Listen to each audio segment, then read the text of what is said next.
Hello and welcome to the final week of the Loft's virtual wordplay. My name is Caitlin Bolin and I am the individual giving director at the Loft. We're so glad you're here. We hope that during the challenges of COVID-19 that this little corner has been a place of respite and creative inspiration for you. As you may know, when we began planning wordplay, our intention was to have 100 authors and 10,000 visitors celebrating books in downtown East Minneapolis. Well, with a quick and thoughtful pivot, we have loved the opportunity to engage with you at home, bringing you conversations with today's top authors on conversation topics across the spectrum. Because you have shown up for us, we've reached over 40,000 viewers across the country. We are so grateful to provide all of our wordplay sessions to you free of charge, and that is due in large part thanks to the forward-thinking generosity and leadership of our sponsors, and especially our founding partners, St. Catherine University and Star Tribune. We would not be here without them.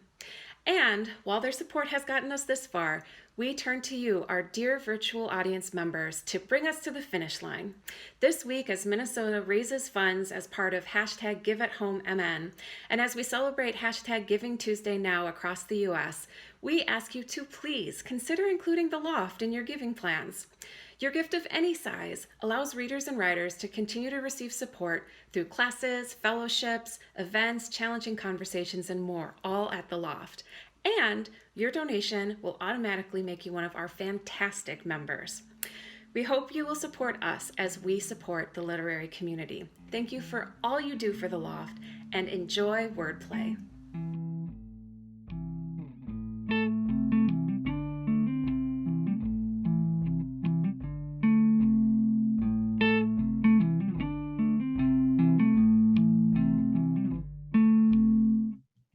Hi, I'm Steph Opitz. I am the Loft Literary Center's book festival director. I don't know why my mind just went blank. It was like it goes live and then I forget everything. I'm the festival director of Wordplay, and I'm so thrilled to be here with you today. In our last few days of Wordplay, I want to be sure to get a few thank yous out there to our presenting sponsors, St. Catherine University and the Star Tribune, and a very exciting co-partner today, the literary arts out in Portland, Oregon with the Portland Book Festival. We have their literary director. I like to think of like the me as the Pacific Northwest, Amanda Bullock, but maybe it's the other way around. I'm the her of the Midwest. So it's been really, it's been strange switching to a virtual festival, but it's been so thrilling that we've been able to partner with so many different exciting organizations. And I would encourage you to check out what Literary Arts is doing. They have a big announcement tonight at 7:30 Central Standard Time. So they're announcing all of their lineup. Amanda can talk about that a little better than I can, but for their series coming up. So I'm so glad that Amanda is here today. We are about to talk about Facing Demons with two amazing authors that I will quickly introduce and then get out of the way. But I want to make sure that everyone sees the turquoise button kind of right here on your screen where you can buy Erin and Stephanie's books. And I would encourage you to do so right now, in 10 minutes, at any point during this session. We want to be supporting all of these great works by purchasing them. Stephanie Danler is a novelist, memoirist, and screenwriter. Her memoir, Stray, comes out next week. I think the date switched, so maybe 2 weeks from today, but or Tuesday.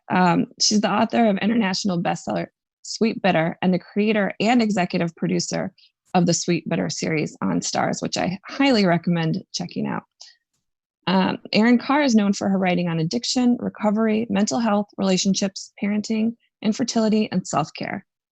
Her weekly advice column, Ask Erin, is published on Ravishly and brings in over 500,000 unique readers per month. Her personal essays have appeared in Self, Marie Claire, Esquire, Cosmopolitan, Good Housekeeping, Redbook, and others. And Erin is joining us to talk about her debut memoir. So again, I will encourage you to use the button below. While you're there, you can throw the Loft donation if you'd like. All of our wordplay programming is free, and we'd love to have your support and continued virtual programming and in-person programming when that's safer time. So I'm going to get out of the way. I'll be back for audience questions near the end. Amanda, take it away. Thank you.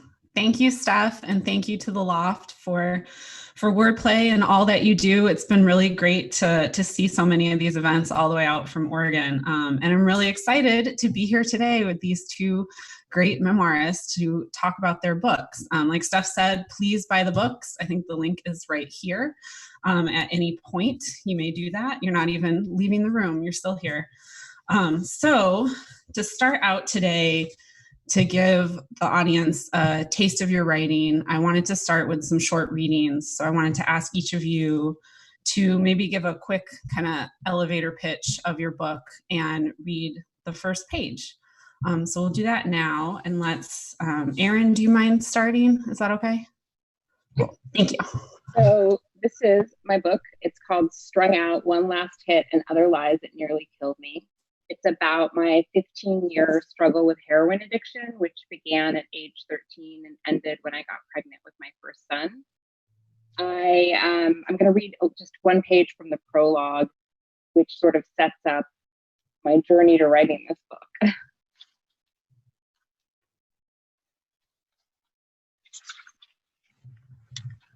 October 2015. Mom, did you ever do drugs? The words of my 12-year-old son, Atticus, lingered in the space between us.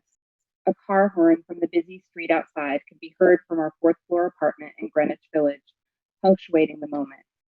Parts of myself, other selves, past selves, collided headlong into who I'd become: a mother, a wife, a writer, an advice columnist. At that moment, I wanted time to stop. I wanted Atticus to remain too young to understand the perils of drug addiction. I know how drug use can obliterate a life. I didn't want any part of it to touch him. I wanted to protect him from the harsh realities of the opioid crisis that is ravaging our country. But this impulse to look away, to avoid confronting the opioid crisis and pretend it's not happening, is the very thing that keeps us in danger. How can we recover as families, as a nation, and create a healthier space for our children if we don't talk about it? We must be willing to share our experiences and be willing to examine the opioid crisis from all angles, even the angles that hit close to home. Thank you so much for sharing that. And then Stephanie, if you wouldn't mind telling us a little bit about Stray and reading from it, that would be great. Of course. This is Stray.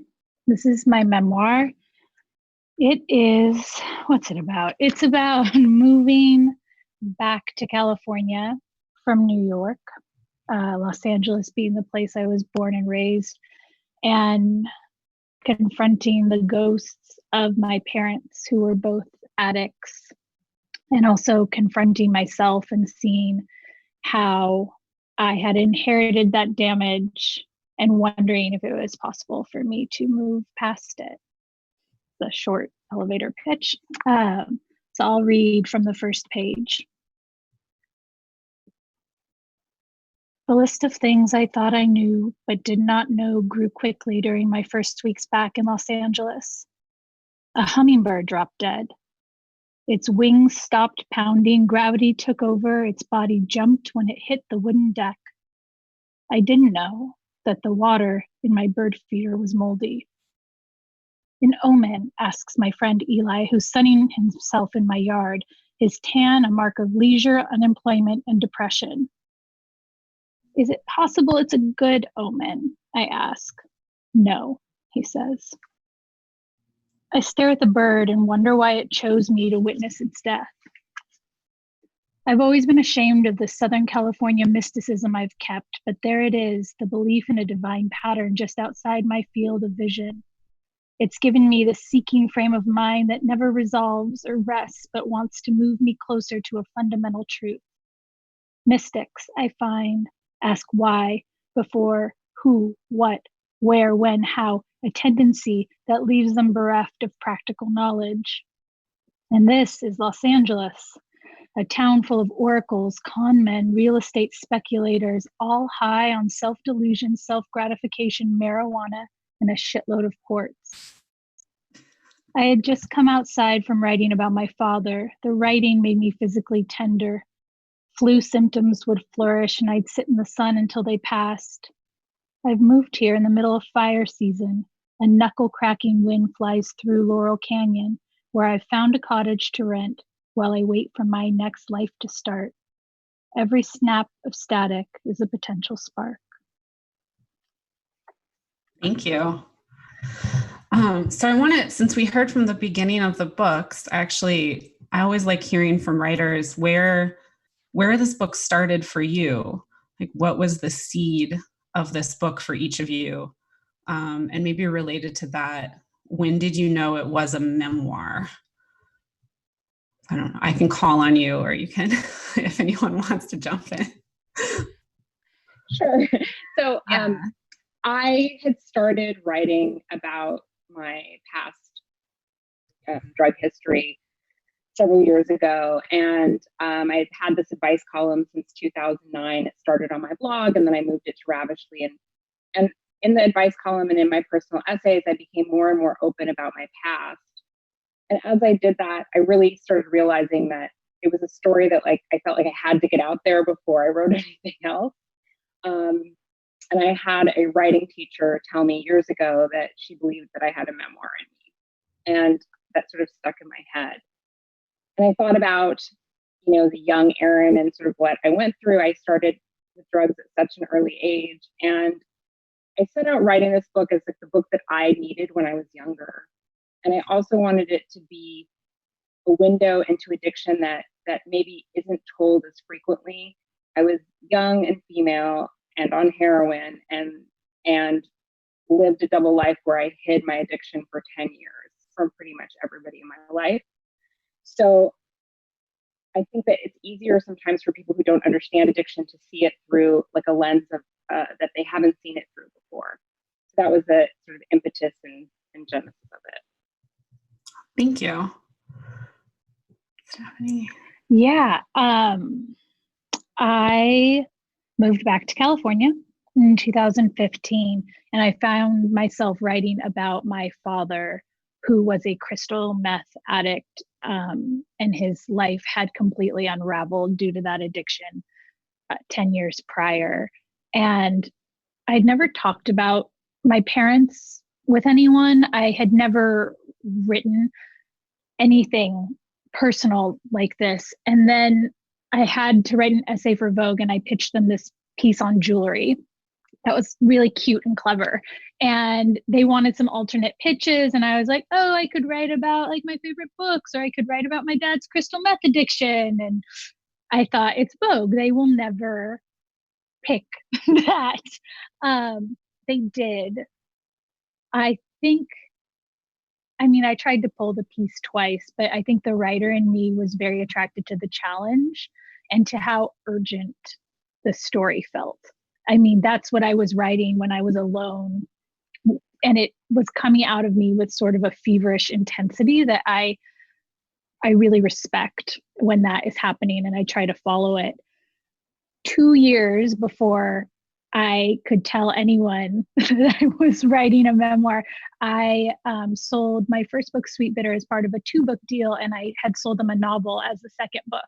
And so for 2 years, I was like, yes, I'm researching the novel. Yes, I'm working on the novel.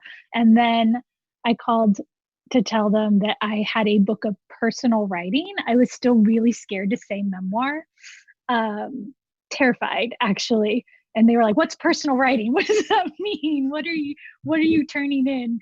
Can we see pages? And I said, no, you cannot see any pages. And I slowly moved out of denial and fear. And then it was just a matter of figuring out what a memoir does. I never felt qualified to write a memoir. I never had the big cathartic ending, or I never so completely turned a corner that I felt better or healed. And it scared me that I would disappoint readers. But I took notes for 4 years, and then I wrote the first draft very quickly. And that is how you trick yourself into writing a memoir.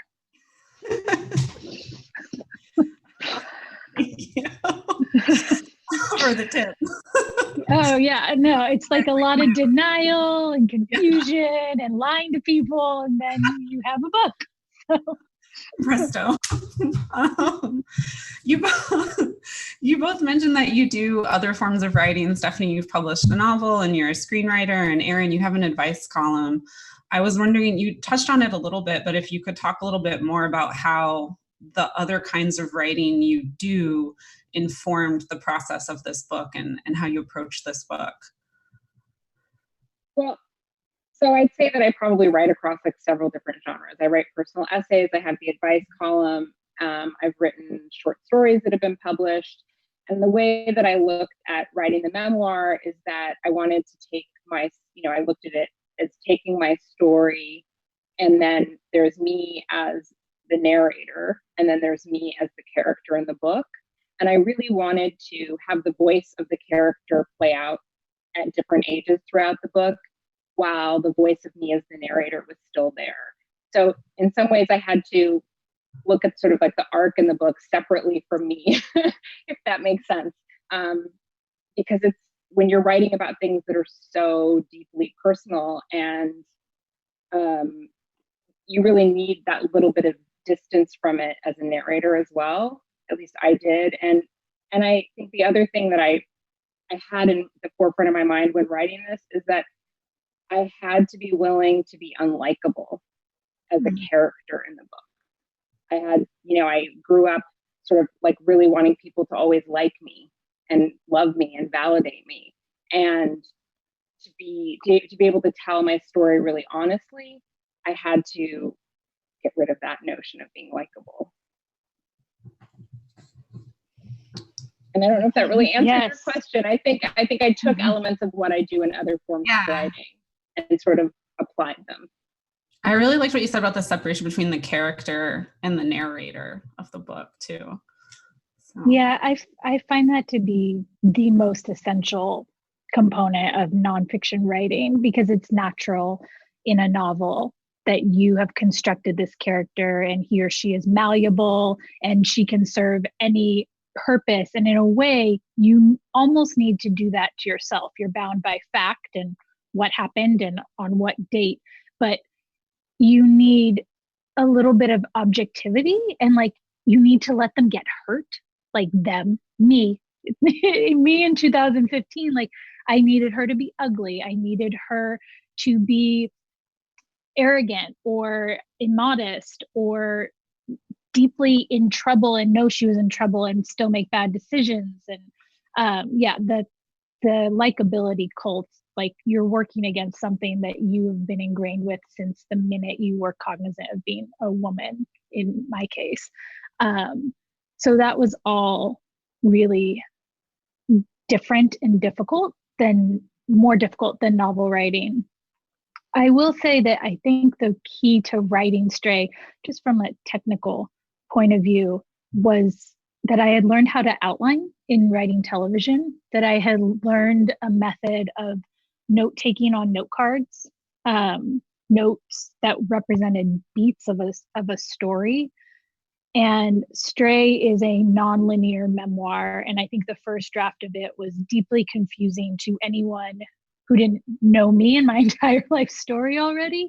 But being able to structure it and being able to move the note cards around and having some idea about pacing allowed this book to come to fruition in a way that I think is successful. I mean, readers will tell me and they will say it loudly, but it is. You did a good job. Great. I mean, if you understood it, then I am 90% of the way there. But you know that the structure of it is like a spiral. It circles certain events, my mother's aneurysm, our abusive relationship when I was an adolescent, figuring out my father was a crystal meth addict, my affair with it circles my affair with a married man. I should finish the thought. It circles these without saying, and then this happened, and then this happened. And I couldn't have done that if I didn't have a strong outline. That makes sense. I want to touch on something else that you actually mentioned in your opening. So you're both from California, correct? Yes, I read your memoirs. I know. And one actually thing that struck me about both books is you mentioned in the section you read, Stephanie, this attraction to mysticism and omens. And I believe, Erin, you call it a like woo-woo, like a California woo-woo kind of thing. And I know from reading the books and understanding a little bit more about you guys that like different kinds of mysticism and more direct religion and spirituality have played a role in the self-realization sounds loaded, but like the process that these books describe. Could you talk a little bit more about the role of what faith or spirituality or kind of, there's a lot of different words for similar things. Could you talk about that role in how you chose to represent that in the book and also its role in your life, as much as you're comfortable talking about that? Stephanie, can we start with you this time? Of course. To switch it up. Now that I am back in LA and not in New York, my level of woo-woo tolerance is like very, very high. So I'm like, I'm not woo-woo, but I mean, I check my horoscope every single day. I just consider myself a cynic because I don't have a healer or a psychic per se. But again, the bar for that changes when you move out here. I think what I'm struggling with in Stray is having recreated myself as a New Yorker, having become very skeptical about healing and moving back home and having some sort of hope or this feeling of fatedness that was out of my hands was very confusing to me. Hoping that I could maybe have a different relationship with my parents now, hoping that I might be able to turn a corner. The life I was leading in New York was very much like, I know who I am, I know what I'm doing, I'm busy, I can't think about this stuff, or I'm coping well and I don't need to think about this stuff. And so a lot of that introspection felt really luxurious or indulgent initially, as writing a memoir is luxurious and indulgent. But being back here really opened me up in a different way. I still think this belief in fate kind of permeates the book because I want to know from my parents, these people that raised me, who I'm going to become and whether I have a choice in the matter. And while I am not a crystal meth addict or an alcoholic, and I don't plan on becoming them anytime soon, there is a way in which I have felt fated to become them and have reenact their patterns, or have thought of myself as a sad, hopeless person who only makes bad decisions, whose default is to hurt herself or to hurt people around her. And so questions of fate and choice and whether there is a place of peace that I can get to, I'm very much obsessed with in Stray, and I still am. I mean, as far as how I went on a retreat recently, like a meditation retreat, and I was like dragging my feet, kicking and screaming, didn't want to go. It, again, luxurious, indulgent. And I have a small child and I was getting ready for book promotion and just like didn't have the time, didn't have the money. And while I was there, I think the question of like, I am obviously a mystic in search of divinity. It's in all of my writing. I'm seeking answers all the time. It's about whether I'm going to allow myself to pursue that in this lifetime, because there are so many blocks up, as I think for most people, that is probably the case. What do you think, Erin? Let me know. Oh, yeah. Yeah, I mean, I relate to so much of what you said. I mean, I think that that's, for so many of us, if we're struggling with things, whatever it is, we have belief systems about ourselves that are created when we're really young. And that may be because of our upbringing. It may be because of just sort of like our internal makeup or things that happen, trauma. And, you know, my sort of problem, the core of my problem from early childhood and like into my drug using years, I always was looking for an exit. I just wanted out of my feelings, out of reality, out of my body. I wanted to constantly disconnect. And when I finally was able to maintain being drug free, I started doing Kundalini yoga because I was taking this like mommy and me yoga class. So I was like a new mom. I have no idea what I'm doing. I'm off drugs for the first time in 15 years, really, and trying to figure out how to be an adult and take care of this baby. And I discovered that something that really worked for me in yoga, which is also very LA, like woo woo. There's so much breathing in it, and it taught me how to be in my body, which was sort of a big step for me because I was so uncomfortable just being here. And that was sort of like a big turning point for me in terms of like a spiritual part of my journey. I think that like that has led to like more searching, and I'm maybe because of the California upbringing, I am really open-minded to like, psychics, Reiki, like anything. I feel like whatever helps or works, it doesn't matter like who believes in it or who doesn't, because the result is that it's helping you. So who cares? And that's sort of like the attitude I have about it. And I've found that, through this sort of like seeking and trying to figure out what it is I believe, and like, it's really a way of me finding out, one, like how to connect, because I spent so many years disconnecting. So it's like, how can I connect like to my inner self and then also to other people in like a real emotionally intimate way? And then how can I stay? How do I learn how to stay? And those are sort of the things that the different sort of spiritual journeys and sidetracks I've taken have really helped me do. And that's definitely a huge part of my own, recovery or healing, which is not, something that's complete. It's like an ongoing thing, something that I still actively have to work on because, I don't think we're ever done. And that's okay. That's kind of like a relief because we don't have to be all fixed. Mm-hmm. Mm-hmm. Thank you. You mentioned when you were talking about connection, I was thinking about how both of your books are about your biological families in a lot of ways, but also about these chosen families that surround you. Sometimes in more toxic ways, but a lot of times in supportive ways. And I wondered if you could talk a little bit more about kind of the role of your chosen family in your life and how that, and a little bit like, I guess kind of a teaser, like how they contributed to the narrative of the book and the story that you're telling in your books. Because I think it's a big part of a lot of people's life now. You don't necessarily live in the same place your parents do, and it's just an important part. So yeah, talk about your friends.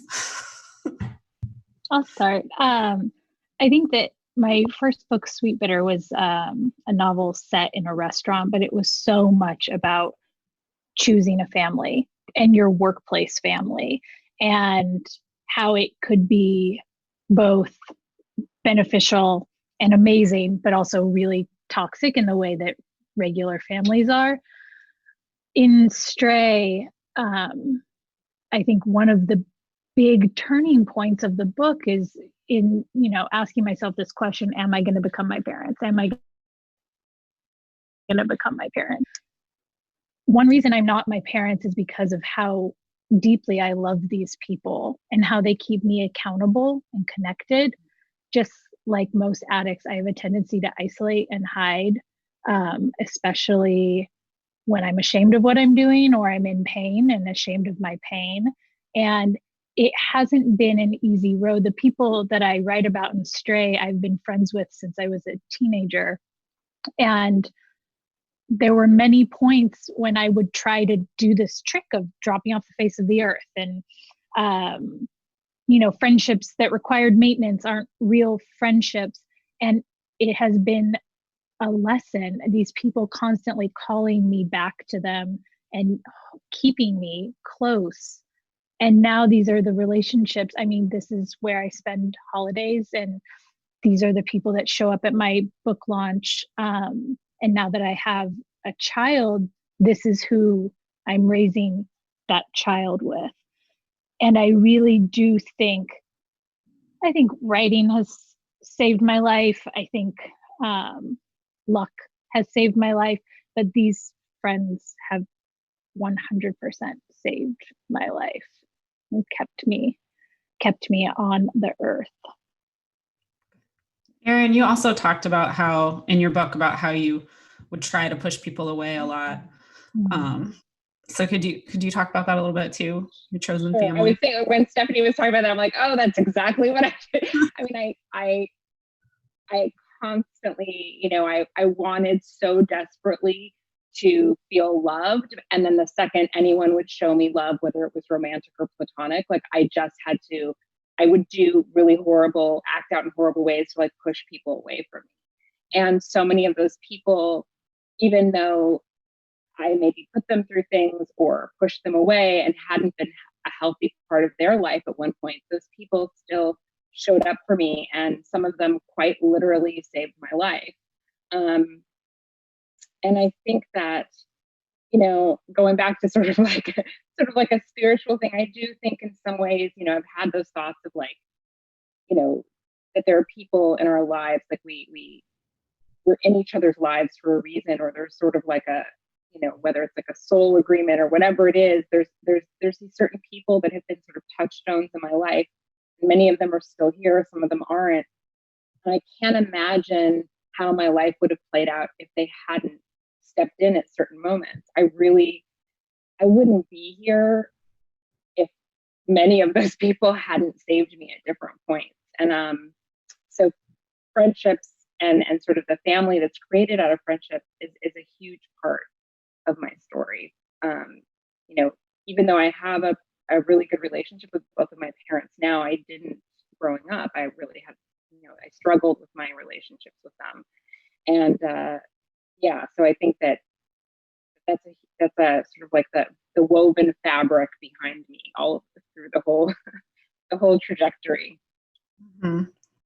Thank you. And I think you both too have these like really awesome networks of women writer friends. Like I know you're involved with corporeal writing here in Portland, Erin, and Stephanie.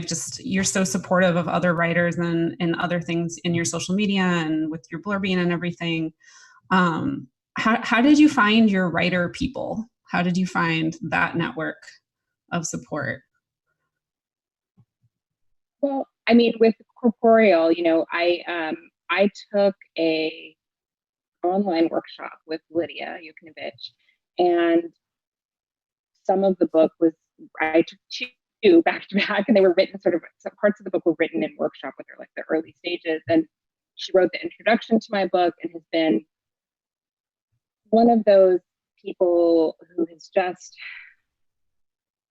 has made me feel like I could do this, that I could, that I could write the book, that I could finish the book. And it's funny, this thing of like I think that when you're a writer, you're just constantly learning from your peers all the time.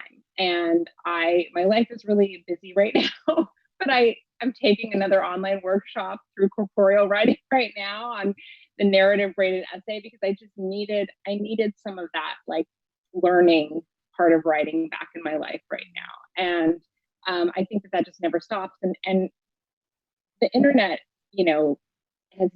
I wouldn't be here without the internet either. I have all of the sort of relationships that I've made with other writers has been somehow through the internet. Even if we now are friends in real life, it's really, there's, whether it's through like writing groups or just being connected on Twitter. I mean, I've made friendships from like people that I started talking to on Twitter who are writers, where we just sort of like back and forth. It just sort of naturally went that way. And I think that's one thing that's super special about the writing community. I think for the most part, it's a group of people who are really supportive of one another. Sure, not everybody, but you find your people. Yeah. Thank you. Yeah, the internet is really incredible. in that way. We're here now, thanks to the yeah. But even, you know, the net effect of social media being like kind of undisputably negative, in my opinion, but the positive of it is just really breathtaking. And I think you feel that when you're putting a book out. But I remember when I sold Sweetbitter thinking I would never have writer friends, that I hadn't gone to Iowa, and I didn't know how I would meet these people and they wouldn't take me seriously because I was a waitress. And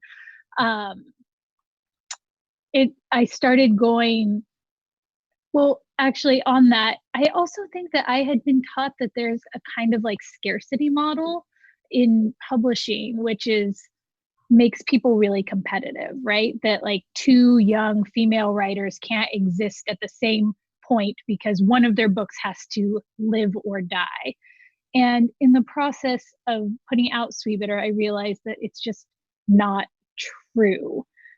It's also not the way that I would live my life. And so my belief is that if you are lucky enough to have readers, bring those readers to other books. There's more reading, there's more word of mouth, sort of all boats rise with the tide.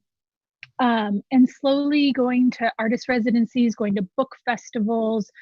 As Sweetbitter was published and writers were kind enough to send me a note that they had read it, slowly this community built. And I treasure it.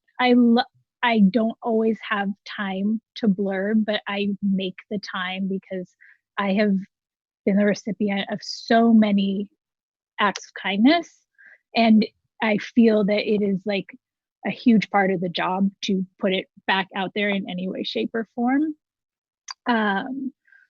Maybe especially right now when we're all in this new publishing book promotion landscape. I've seen just incredible levels of camaraderie, of which this event that we're doing right now is an example. But I will say at the beginning, I was like, this is never going to happen for me. This is like, writers are so mean. Some of them are so mean. They really, but maybe that's actually, it might be a generational thing. I'm thinking of a few unfortunate incidences, and I would never ever name names, but I don't know that this generation is treating each other in that way. It doesn't seem like it to me. This is maybe a good time then. Have you been reading lately, and what have you been reading, and do you have anything you might want to recommend to the audience? I've been having trouble reading, so one thing, I'm grateful to be moderating this panel because reading your books kind of helped kickstart me back into a reading habit. So thank you. So my recommendations are these books, which you can buy right there. I also had a similar experience. I was just moderating a panel and I had read the books like in December, like very pre-pandemic. And I reread them at the beginning of April. And I was like, oh, thank God. The novel is king. Like literature still works. It had been such a frustrating time. And those two books were Perfect Tunes by Emily Gould and The Knockout Queen by Rufi Thorpe. I felt so lucky to be talking to them, and I've been celebrating those books since then. Thank you. Erin, how about you? Have you been able to read, first of all? No pressure. Sort of. I don't even know what the last thing that I'm like reading a few things at once, and I have a very scary pile that I'm supposed to be getting through. It's been really challenging because I have two kids at home, working from home with no childcare and juggling a lot of different work responsibilities. Something that I read recently, which just came out, is Home Baked, Alia Volt, which is about her mother started one of the first edible marijuana companies, and she made Sticky Fingers brownies in San Francisco in the 70s. And then that sort of transitioned into serving the gay community during the AIDS crisis. And it's a really beautifully written book. It's memoir, but also tells the story of like her parents and this business, and talks about San Francisco and marijuana legislation. And it's just it's a fun read. There's a lot of like amazing characters in the book. I have, what else is on I have a couple of ARCs. One of them is Marcia Trahan's Mercy, which is like a true crime medical memoir. And that is like next on my to be read list. And I think that comes out in June from Barrel House Books. So that's about all I've gotten squeezed in recently. Yeah, it's a lot. Did you, were there any books that really influenced you in the writing of your own book? Did you read other memoirs, or were there different books that were touchstones for you in any kind of way? You know, I didn't read a lot of memoir right before I like sat down to write the first draft, because I mean, there were things that certainly I had read before.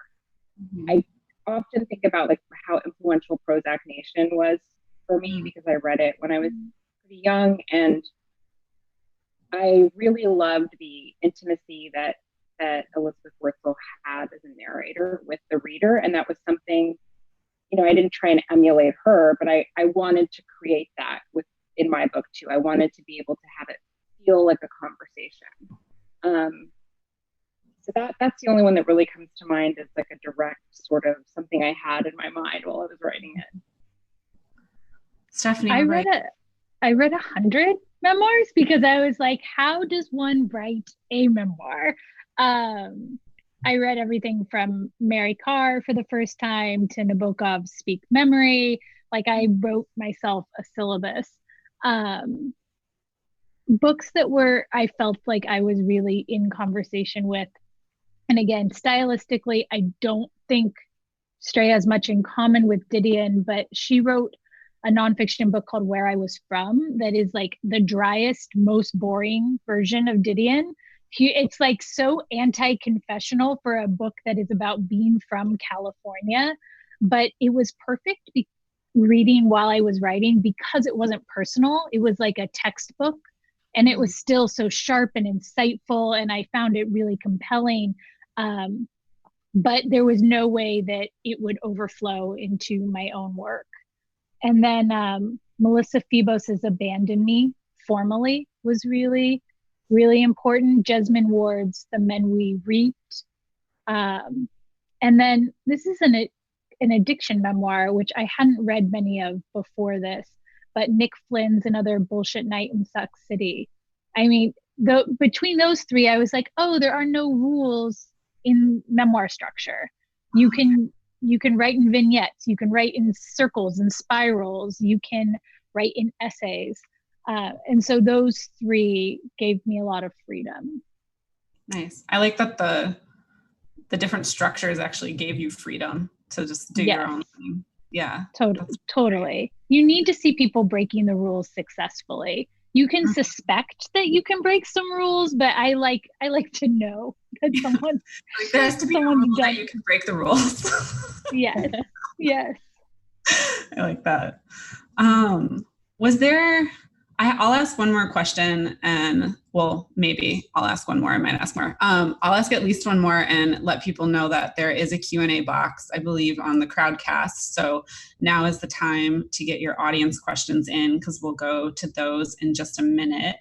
But I have so many. Okay.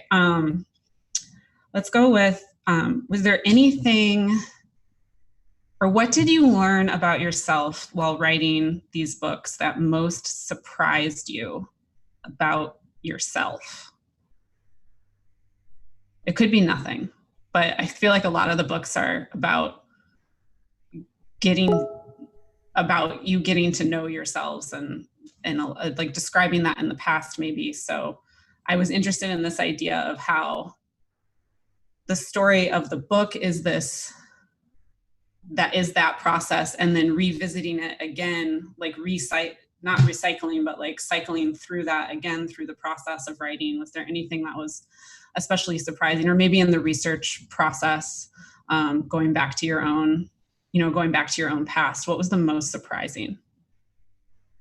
Well, two things come to mind. The first thing is that I was really fortunate that I had a lot of sort of like primary resources to draw from. I started keeping journals at the age of 7 and kept them pretty all through my adolescence and into my 20s. And I had a huge chunk of time where I wrote letters back and forth with my best friend, especially during the time when I moved to France. Even though I had a computer and a cell phone, I wasn't bringing my desktop, and my cell phone wouldn't work there. It was the late 90s. So I had all these letters that I had written her and she had written me, and she kept them, as did I. We also made cassette tapes, like Felicity style, to each other. So I had, like, for a good 3-year period, which was a period of time when I was not doing that well, I have, like conversations written down and everything. And I can't believe it was surprising to me that I kept that much detailed, sort of like a detailed record of my life without knowing that it would be useful later on. And then the thing that I'm grateful for in terms of having gone through writing the book is that I have so much more empathy for myself now, as like the young me than I ever had before. Even though I had sort of, really gotten to a place where I was open about my past and could look at it clearly and, with more objectivity and admit to myself things that were hard to admit before. I had, certainly gone through like having empathy for everybody in my life, even people who had hurt me really badly.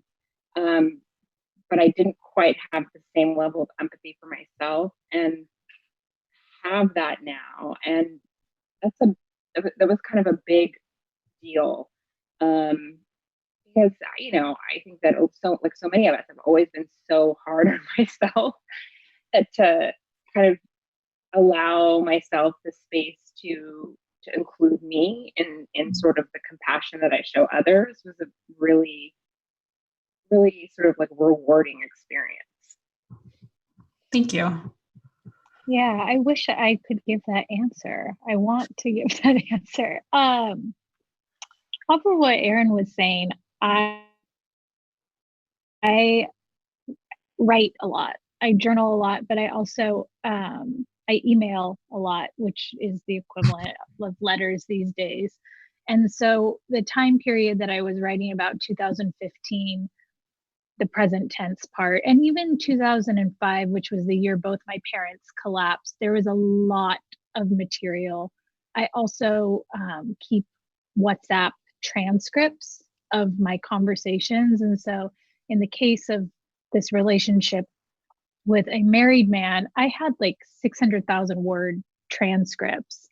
And as you were talking, I remembered poring over them and just, I've become comfortable with saying to myself, yeah, I'm married, I have a child, I have another one on the way. Like, that was a terrible thing. That was a terrible relationship. That was very bad. And just kind of putting it in a box and reading through those transcripts and seeing the hope and the genuine love and the undeniable connection and the fantasy that we wanted so badly to be a reality was so painful. And if I hadn't had access to that, I couldn't have written the book. It would have just been, I hate my ex-boyfriend and, he treated me terribly, which is one note and not true at all. And I think I had such a hard time writing Stray. My son was 4.5 months old when I started it. I gave myself a really harsh deadline for whatever reason. And I would go from writing to nursing him and taking in my life and saying, well, which one's real? Am I like this spinning out, depressed, lonely soul living in California, or am I his mother? Am I capable of being his mother? And I think that through the process of writing Stray, I think I probably had to do it exactly at that time to know that I was ready to be his mother and that I wasn't my mother or whatever her mistakes. My mistakes will be different than her mistakes. I don't think it's a coincidence that I chose to write this when I had a newborn. Essentially, I was asking some big questions of myself. Thank you. Yeah. Thank you both so much. I could clearly ask you questions forever, but I do want to give the audience a chance. So I think Steph is going to reappear. There she is. Hi. Thank you all. This has been so wonderful to listen to. And there is a significant amount of questions, so I will try to get through a few of them in the time we have remaining. This first one we have is from Lindsay. This is for both of you, Erin and Stephanie, how did you share your memoirs with the people you describe in your books, and how did they handle their portrayals? What was that process like for you? Do you want to start, Erin? I can go ahead.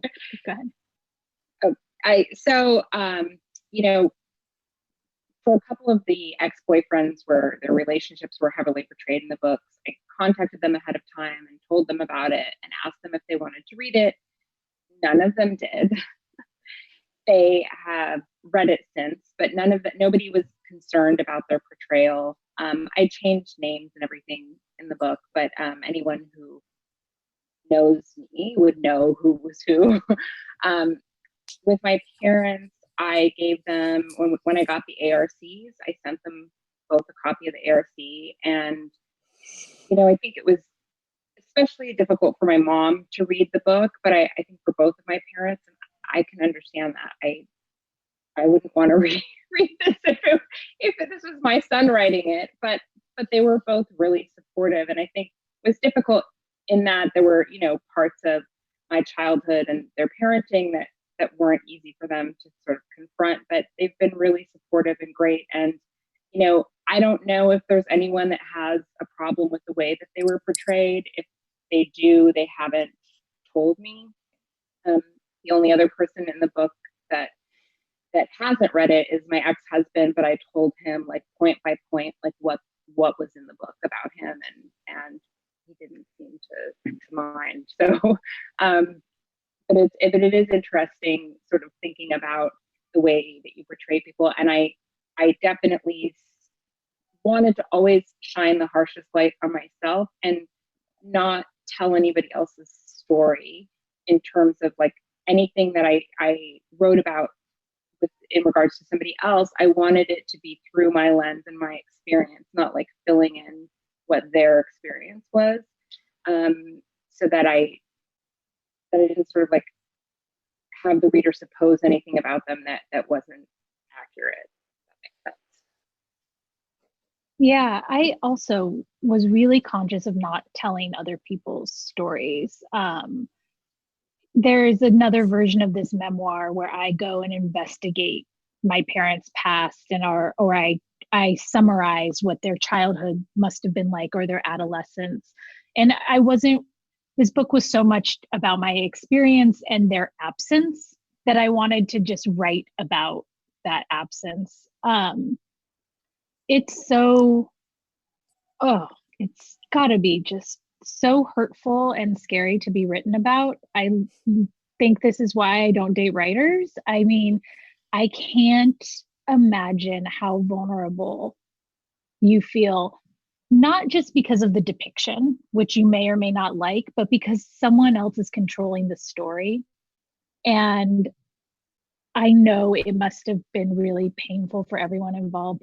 I did not show my parents, I don't have a relationship with them, so I kind of dodged a bullet in a way, in so far as my mother is disabled and can't read, but my father, he'll read it or not, and that choice has nothing to do with me.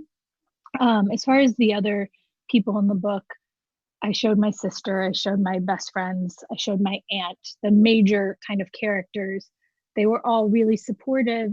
And then I did send a draft to who I call the monster, my ex boyfriend, I guess is what you call that relationship. And I don't think he was happy, but he also was supportive in his own way. And I was really open to making it as painless as possible for him. in like, I was open to changing anything that he felt encroached on his privacy. If he had said take him out of the book, I would have said go fuck yourself. If I'm allowed to say that on Zoomcast or whatever we're on. But he didn't, which I take as his support. I'll take it. But God, scary. My husband is publishing a memoir. I was just going to say that. Scary. I was quietly laughing about about knowing that fact about Amanda's life. But you guys are still married, so he's very much accountable to. Yeah. I'm talking about exes that you don't see anymore. Oh God. It's about his dad. I've been told I come off well, so it's fine. Great. For those of you listening, his name is Justin Taylor, and you should absolutely check out his work as well. So this question is for both of you, from Tracy. How did you select the specific event scenes to create your arc? Were you clear about your story's trajectory early on, or did you come to it while writing? I thought my own arc was clear to me, but now as I'm writing, the events are competing for placement and my arc feels more like a roller coaster ride. Any advice for those of us in the mushy middle places?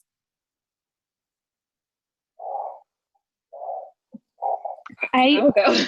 So my book sold on proposal, and I had really worked hard on the chapter summary. So I had, my book is fairly linear. It's linear, and I wanted to make sure that I had a large narrative arc, and then I wanted to make sure that within each chapter there was another narrative arc. And some of that changed a little bit or expanded, in the editing process. But I think that, if you're writing something that's linear, as you would a novel, there should be a narrative arc and a narrative arc within each chapter.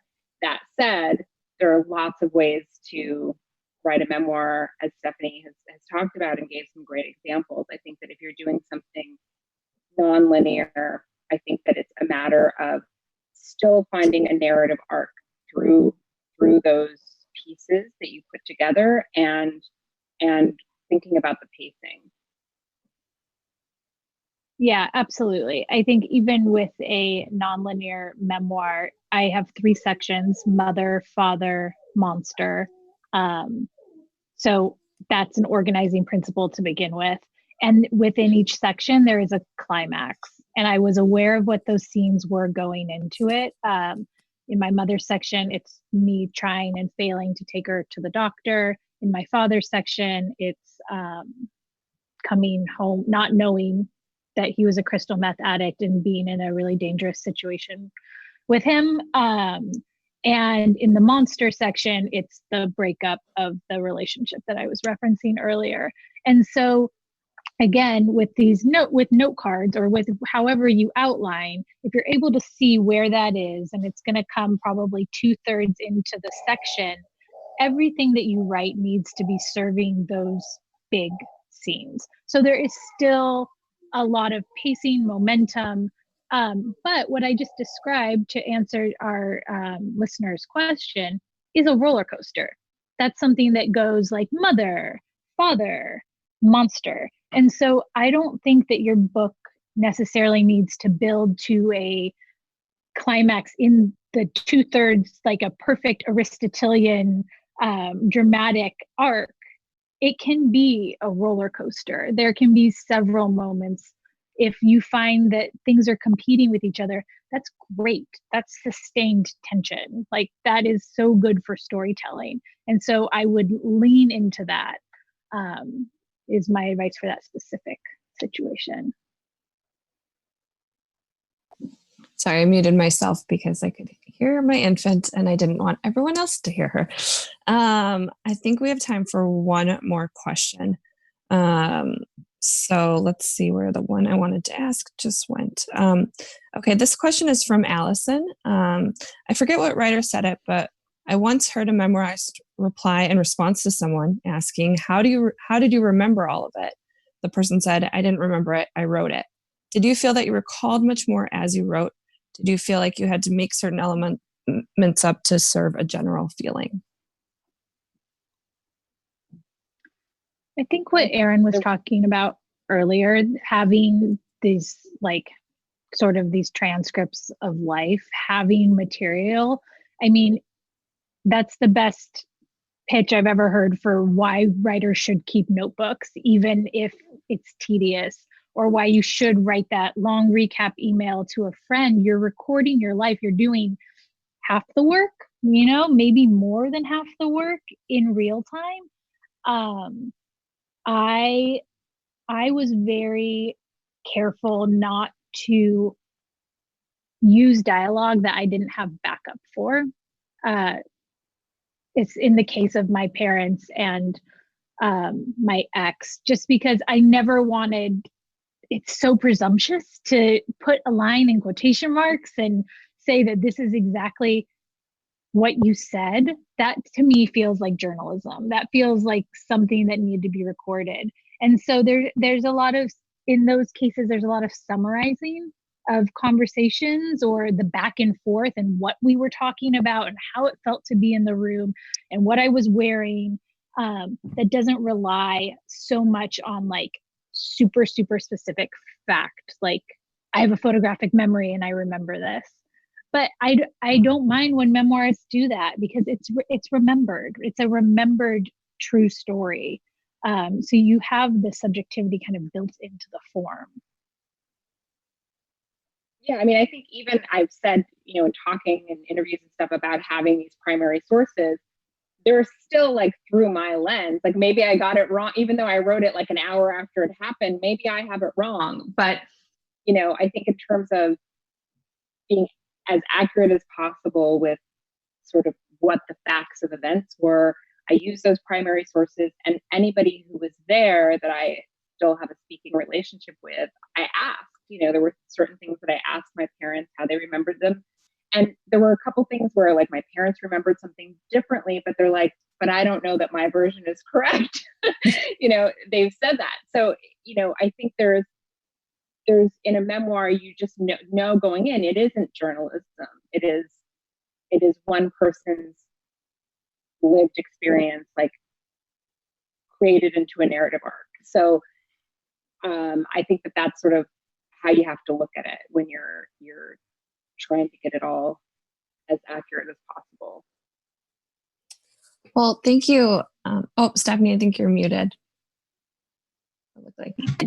I am muted, but I was going to say that because our questioner started paraphrasing another writer, I've heard writers say that they actually remembered dialogue conversations from childhood word by word, and I just don't believe it. I don't believe it for a second. Mary Khar, I'm looking at you.